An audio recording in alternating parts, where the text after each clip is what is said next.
अस्सलामुअलैकुम all of you. आज मैं आप सबके लिए फिर से अल्फाजों के मानी लेकर आई हूँ। बहुत ही अहम अल्फाज है, तो चलिए देखते हैं। मेरा पहला अल्फाज है दुनिया।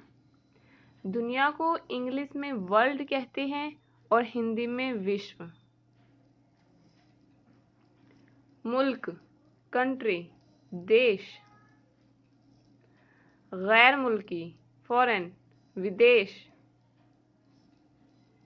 मुआशरा, सोसाइटी, समाज। ऐलान, अनाउंसमेंट, घोषणा। मंसूबा, प्लान, योजना। मजहबी, रिलीजियस, धार्मिक। इक्तसादी, इकोनॉमिक, आर्थिक। जमहूरियत, डेमोक्रेसी, लोकतंत्र। मकसद, ऑब्जेक्टिव, उद्देश्य। बरादरी, कम्युनिटी, समुदाय।